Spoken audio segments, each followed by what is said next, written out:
할렐루야. 네. 한 주간 평안하셨습니까? 네.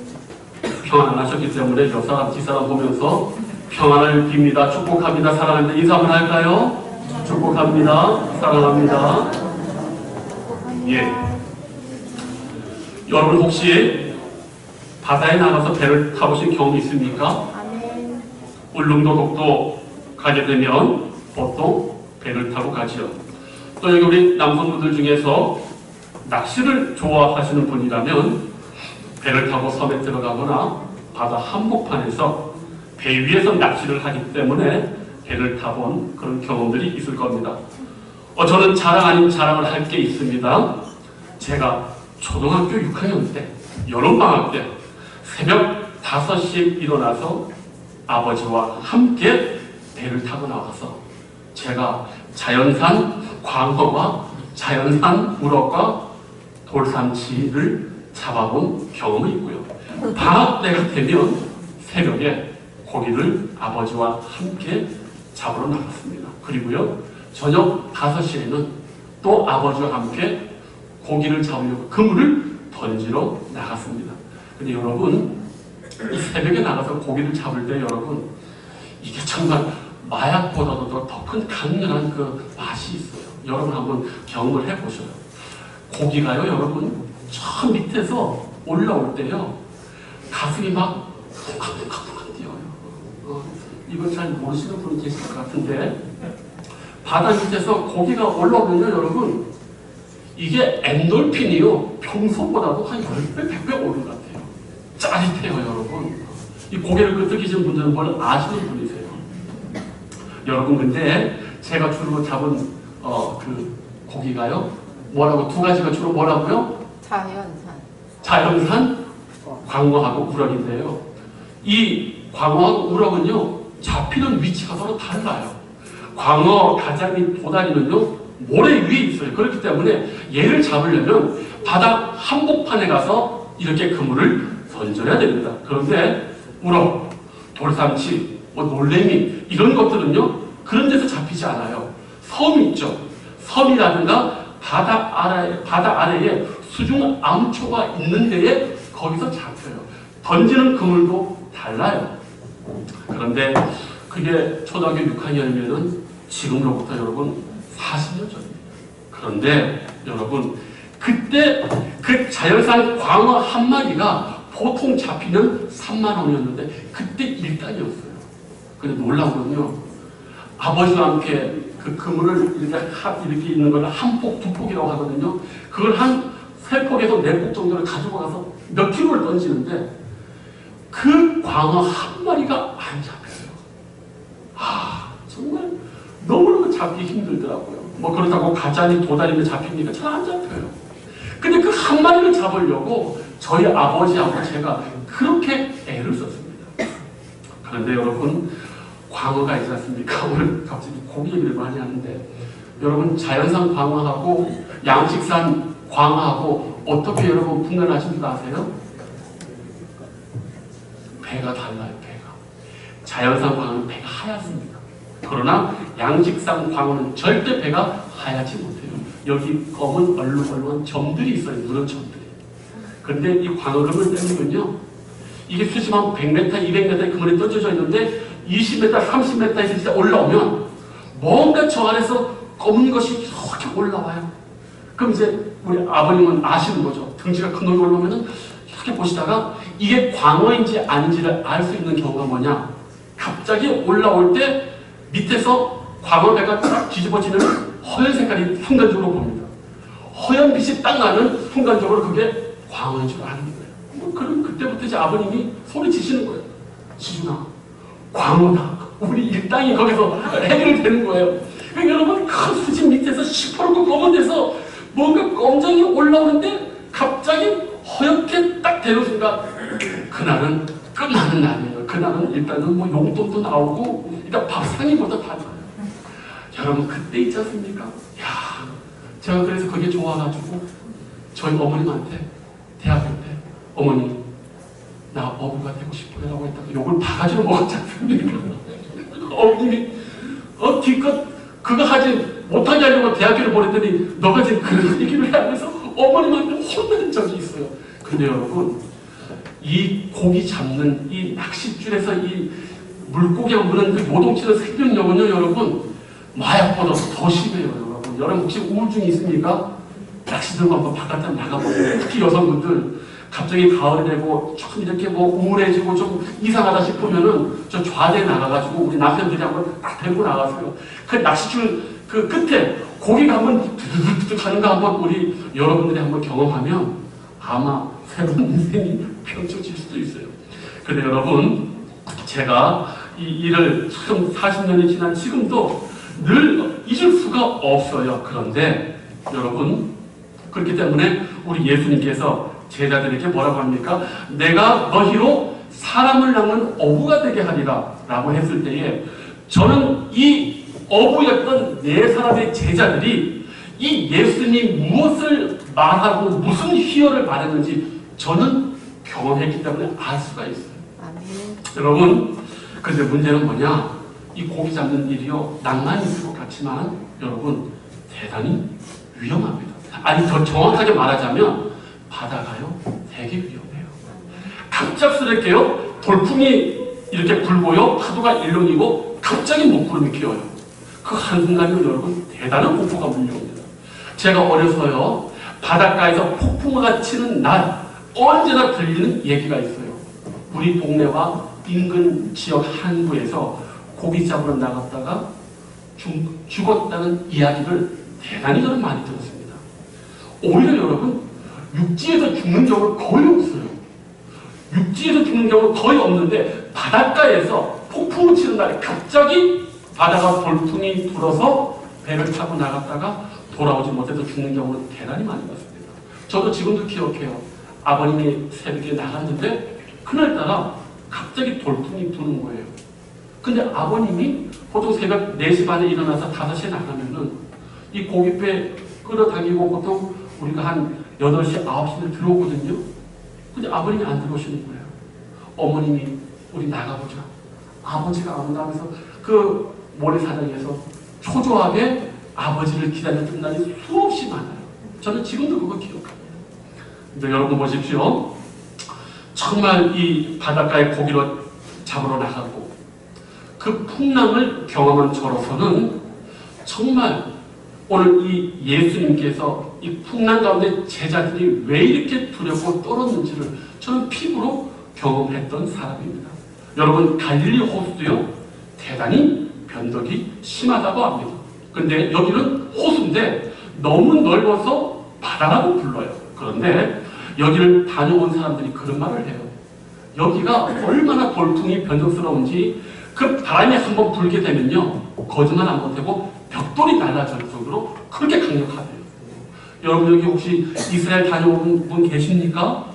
제가 다녀오지 않아서 제가 확증을 못하지만 거기 다녀오신 분이 그렇게 말합니다. 오늘 여러분 우리가 읽은 이 말씀이 바로 그러한 말씀이에요. 오늘 지금 예수님과 제자들이 배를 타고 가는데 갑자기 큰 광풍이 불어서 배에 물이 차고 죽게 되었습니다. 그런데 예수님이 지금 주무시고 계셔요. 제자들이 예수님을 깨우며 원망의 소리를 합니다. 그런데 우리 예수님께서 일어나셔서 제자들을 동정하신 것이 아니라 오히려 믿음이 없다고 꾸짖으세요. 저는 오늘 이 말씀을 보면서 우리 인생에서 아주 중요한 교훈이 많이 보여집니다. 마가는요, 아주 간결하고 짧게 이 기사를 적고 있지만 이 말씀에서 오늘 우리는 대단히 많은 풍부한 말씀과 교훈을 보게 됩니다. 저는 그 중에서 2가지를 여러분에게 말씀드리고 싶습니다. 첫째는 바로 풍랑으로 표현되는 인생의 역경과 고난에 대한 것이고, 둘째는 그 고난과 역경에 대처할 때 예수께서 우리에게 기대하시는 믿음이 도대체 무엇인지를 한번 여러분에게 말씀드리려고 합니다.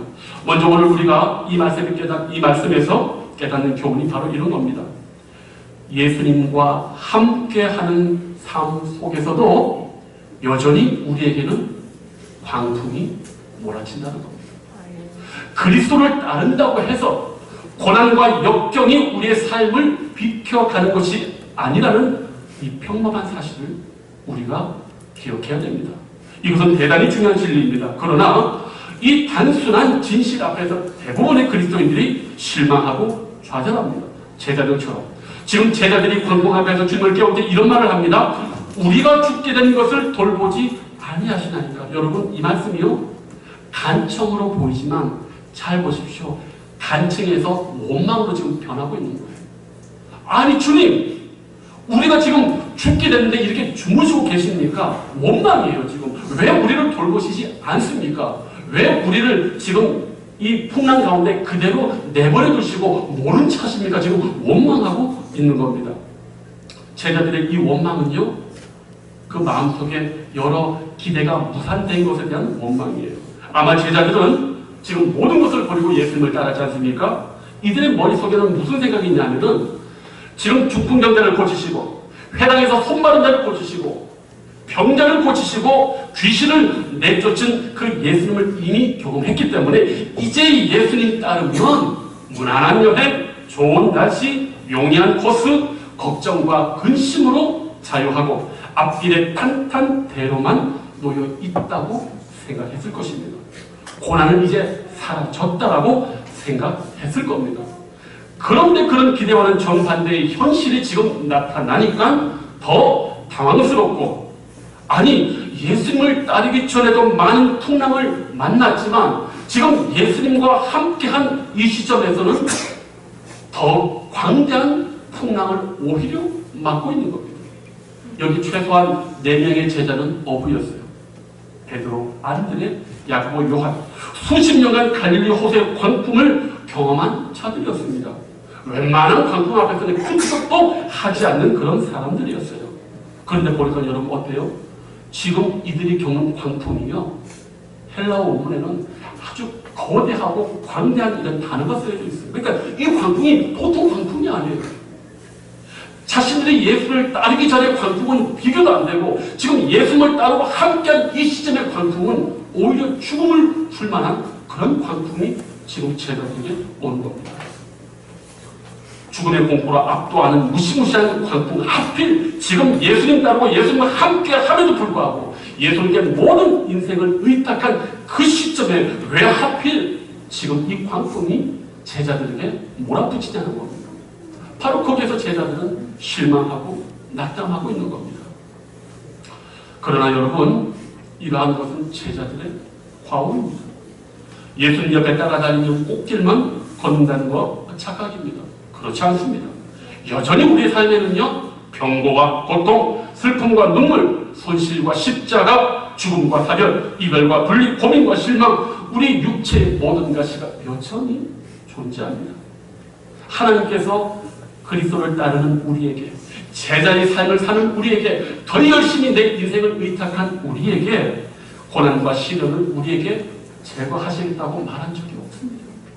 아니, 오히려 예수님과 긴밀하게 가까이 있고 그분과 깊은 동행을 하는 제자들이기에 오히려 이런 인생의 풍랑을 예수님 때문에 더 겪을 수도 있는 겁니다. 여러분, 오늘 35절 말씀 보면요, 이렇게 나와 있어요. 예수님께서 제자들에게 저편으로 가자고 했습니다. 지금 이게 무슨 말이냐면은, 그러나 하루 종일 배를 띄워놓고 그 모래사장에 수많은 사람들이 예수님의 씨 뿌리는 비유부터 시작해서 엄청난 말씀을 들었어요. 그런데 이제 예수님께서 제자들에게 말합니다. 저편으로 가자. 그럼 어떻습니까? 그날 배 아래 모래사장에서 말씀을 들었던 사람들은 다 집으로 돌아갔고 평안 가운데 잠을 잤습니다. 그러나 저녁이 되자 12 제자는 예수님과 함께 배를 타고 건너가다가 그날 이 어려운 광풍을 지금 겪게 되는 것이죠.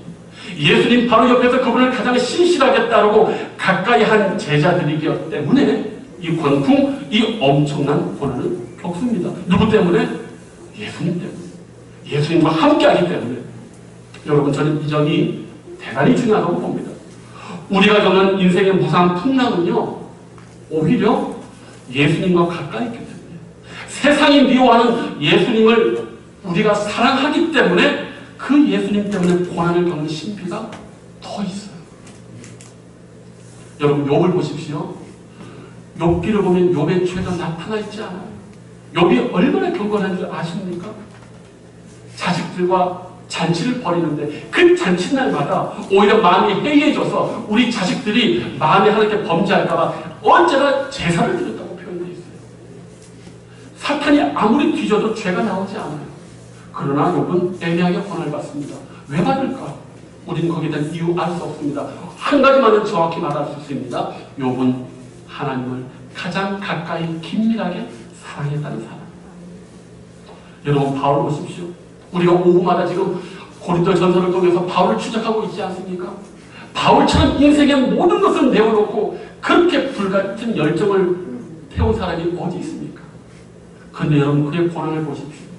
그의 전도 여행을 보십시오. 특별히 2차 전도 여행, 아시아로 복음을 전하고 싶었지만 성령께서 마케도니아로 유럽으로 가서 복음을 전하라고 해서 그가 자신의 계획을 변경합니다. 그런데 여러분, 마케도니아 환상을 보고 첫 번째 빌립보에서 어떤 일이 벌어졌습니까? 귀신 들린 여종을 고친 것 때문에 옥에 갇힙니다. 여러분, 데살로니가에도 갔습니다. 거기서도 옥에 갇혀요. 베레아로 갔습니다. 거기서도 밤에 몰래 도망을 갈 수밖에 없었어요. 하나님이 성령께서 직접적으로 지시한 그 복음 전도여행을 따랐더니 1차 전도여행보다도 더 강력한 풍랑과 고난이 그에게 다가오는 것입니다. 여러분, 그렇기 때문에 우리가 고난을 바라볼 때 하나님께서 내가 예수님을 더욱 사랑하고 주님 옆에 있기 때문에 이런 고난을 겪을 수 있다고 여러분 생각하셔야 됩니다. 이 시점에도 우리는 왜 예수님께서 사랑하는 자들에게 이런 광풍과 풍랑을 허락하셨는지 한번 생각해 봐야 됩니다. 여러분, 왜 하나님께서 우리 사랑하는 우리에게 인생의 고난을 제거해 주시지 않고 사랑하는 하나님의 백성들에게 왜 굳이 이런 고난을 예수님 때문에 더 주실까? 여러분, 이제 추수 감사절이 다가옵니다. 여러분, 가을의 추수를 한번 생각해 보십시오. 벼와 과일 열매들이 그냥 햇빛 잘 받고 산들거리는 바람만 경험하고 열매 맺습니까? 아니죠. 여름의 폭풍 후 세찬 비바람을 겪고 나서 가을에 세찬 서리바를 겪고 나서 우리가 먹는 열매가 됩니다. 풍랑은요, 여러분, 누구의 신앙이 진실하고 누구의 신앙이 가짜인지를 드러내줍니다. 겉은 화려하고 예쁘지만 그 속은 썩어진 것들, 생명력이 연약한 것들은 거친 비바람 앞에 다 후두둑 떨어져 버리고 맙니다. 풍랑은 누구의 신앙이 형식적이고 과대 포장되어 있는지를 드러나게 해줍니다. 경건의 모양은 있지만 경건의 능력이 없는 것도 다 이 고난 가운데, 풍랑 가운데 드러나게 됩니다. 이것이 바로 주님이 함께하심에도 불구하고 제자들에게 그 갈릴리 호수의 광풍이 몰아치게 하고 그걸 겪게 하는 이유인 것입니다. 여러분, 인생의 광풍은요, 우리 그리스도인의 신앙의 불순물을 제거해주고 더욱더 정강 같은 신앙으로 우리 자신을 다듬는 은혜의 수단인 줄로 믿습니다. 그러기에 사랑하는 성도님들, 인생의 풍랑이 왔을 때 내가 정말 주님을 순종하고 있구나. 내가 주님과 가까이 있구나. 내가 정말 예수님을 사랑하고 있기 때문에 이 세상이 나에게 시련을 주고 있구나라고 생각하시면서 오히려 그 시련을 통해서 더욱 정금같이 오배로운 신앙 되시길 축복합니다. 네. 이제 마지막으로 살펴볼 것이 있습니다. 오늘 말씀의 정말 핵심 주제입니다. 주님께서 제자들에게 기대하신 믿음이 도대체 어떤 것일까? 주님 오늘 말씀하십니다. 어찌하여 두려워하고 어찌 믿음이 없느냐? 이거 대단히 꾸짖는 겁니다. 제가 이 말씀을 준비하다 보니까 이것을 꾸짖는 것으로 보시는 목회자들이 있고 이것을 위로하는 말씀으로 보는 목회자가 있는데 저는 이 말씀을 이렇게 주석하면서 이 설교를 해본 결과 이것은 꾸짖는 게 맞습니다. 어찌해서 두려워하고 어찌 믿음이 없느냐. 지금 예수님이요 실망하고 있는 거예요, 제자들에게. 근데 사실 우리는요 좀 이 예수님의 반응이 좀 당황스럽습니다. 왜? 지금 혼비백산하고 있는 제자들 여러분 다독거리고 안심시키시고 격려할 것으로 예상하는데 예수님이 지금 그 반대의 모습으로 가뜩이나 힘들어하고 괴로워하는 제자들의 사기를 확 그냥 꺾고 버리시는 겁니다. 그리고 지금 말씀하십니다. 40절에 보니까 어찌 믿음이 없느냐. 여러분 이 말씀 좀 이상하죠? 제자들이 지금 믿음이 없는데 여기까지 예수님을 따라왔습니까? 그래서 이 동일한 본문을 기록하고 있는 마태복음 8장 26절에는 어떻게 표현하고 있냐면은 믿음이 작은 자들이라고 이렇게 표현하고 있고, 누가복음 8장 25절에는 너희 믿음이 어디 있느냐라고 이렇게 표현하고 있어요. 분명한 사실은 제자들은 믿음이 있었습니다. 믿음이 없었다면 지금 예수님 따를 수 없지요. 그들은 이미 대단한 믿음의 결단을 하였습니다. 자신의 편안한 삶에 거쳐 가족들을 뒤로 하고 전 생애를 예수님 따르기로 했습니다. 그런데 지금 예수님께서 이 광풍 앞에서 죽게 된 제자들에게 너희가 믿음이 없다, 너희가 믿음이 지금 작다, 너희가 있다고 하는 믿음을 왜 지금 여기에서 보이고 있지 않느냐라고 지금 되묻고 계시고 혼을 내고 계셔요. 지금 이 말씀의 관건은 무엇입니까? 믿음이에요. 그 도대체 무슨 믿음을 말씀하실까? 저는 예수님께서 제자들에게 의도하신 믿음의 비밀이 바로 38절에 있다고 봐요. 예수께서는 고물에서 베개를 베고 주무십니다. 여러분 혹시 보이십니까? 제자들과 지금 동일한 죽음에 처한 긴박한 상황에서 예수님이 뭐 하셨습니까? 주무셨습니다. 배에 물이 가득 차게 되었는데 그때까지 주무시고 계신 겁니다. 어떻게 이렇게 편하게 주무실 수 있을까? 아마 어떤 분들이 이렇게 얘기할 거예요. 예수님 신 아니세요? 예수님이 신이신데 왜 두려워할 필요가 있으세요? 아니 그렇지 않죠, 여러분. 예수님 십자가 앞에 두시고 죽음의 공포 앞에서 떨며 아버지께 간구하셨어요. 이 잔을 내게서 옮겨달라. 죽음의 공포를 느끼는 것은 지금 제자들과 매한가지예요. 그런데 지금 이 시점에서 예수님은 어때요? 죽음의 공포를 느끼지 않습니다. 왜 그럴까요, 여러분? 바로 저는 이것이 오늘 예수님이 제자들에게 말씀하고자 하는 것입니다. 지금 예수님에게는 믿음이 있을까요, 없을까요? 있어요. 누구에 대한 믿음? 하나님 아버지에 대한 믿음. 이게 대단히 중요한 겁니다. 지금 예수님이 지금 제자들을 꾸짖으시면서 믿음을 얘기할 때 뭘 얘기하시냐면, 나도 지금 너희들과 같은 육체를 입고 풍랑의 위험 속에 있다. 나도 육신을 입었기 때문에 두려워할 수 있다. 그러나 나는 하나님 아버지께서 나를 지키실 줄 알고 확신하게 지금 곤히 잠들고 있지 않느냐. 너희들은 이런 나의 모습을 보고도 왜 배우지 못하느냐. 내가 지금 친히 보여주고 있지 않느냐. 너희들은 나를 스승이요 선생으로 알고 따르는 제자들인데, 제자는 선생과 스승을 보고 배우는 사람 아니냐. 내가 지금 이 풍랑 가운데 곤히 잠들고 평안 가운데 하나님 아버지에 대한 믿음으로 지금 자고 있는 이 믿음은 왜 지금 보질 못하느냐. 저는 이것을 꾸짖는다고 보는 것입니다.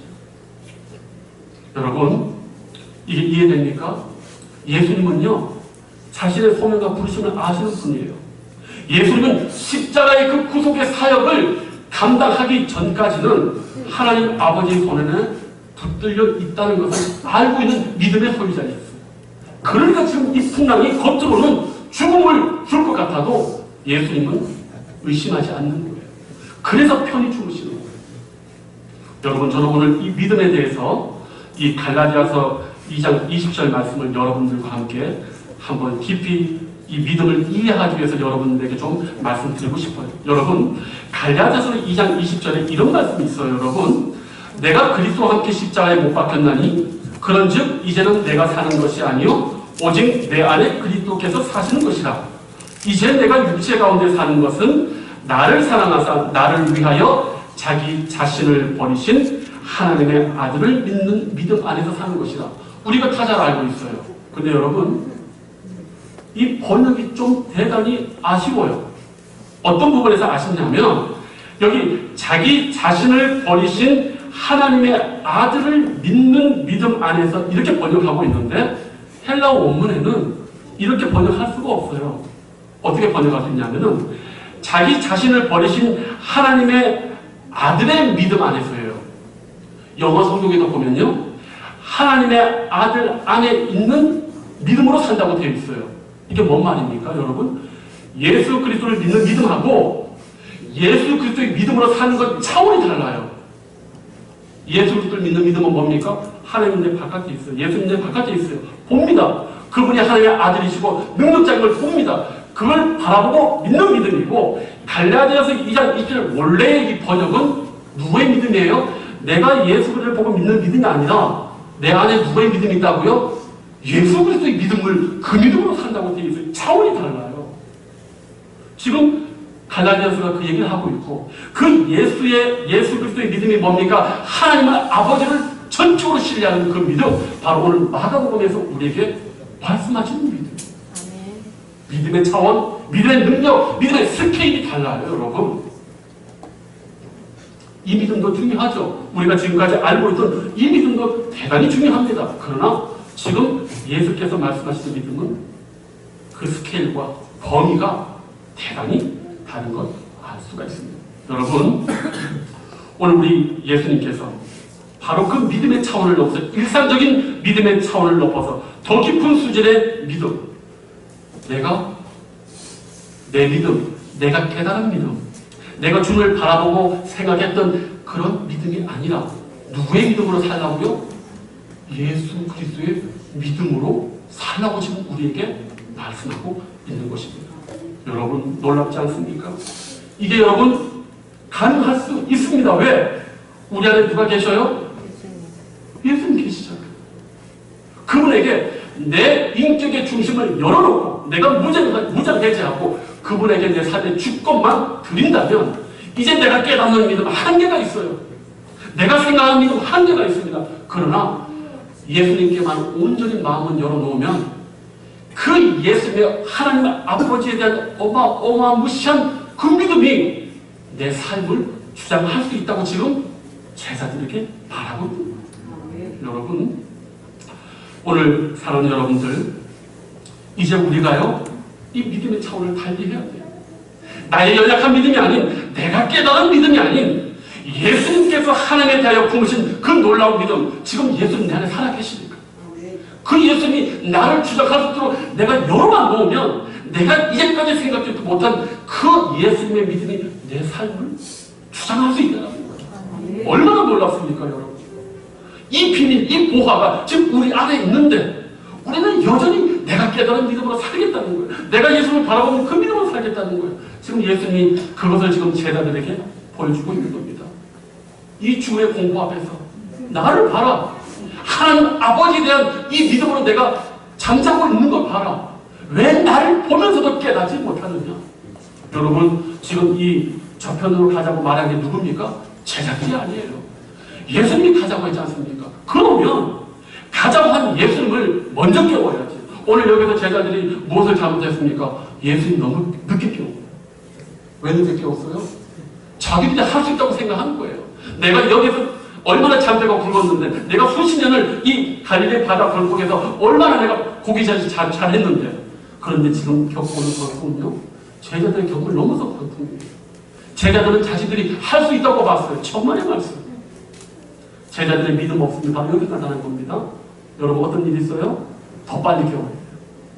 자꾸 뭘 하겠다고 하지 말고 무조건 먼저 무릎 꿇고 무조건 먼저 기도하고 무조건 먼저 주님께 물어보면 되는 거예요. 제자들은 묻지 않는 거예요. 이게 바로 우리가 깨닫는 믿음의 한계인데, 예수의 믿음은 뭐예요? 바람과 파도가 불든지 말든지, 왜? 내 인생은 하나님 손 안에 있으니까 그냥 죽으시는 거예요. 여러분, 깨닫는 믿음으로 살고 싶습니까? 아니면 예수님이 품었던 예수의 믿음이 여러분 안에서 작동하기를 원하십니까?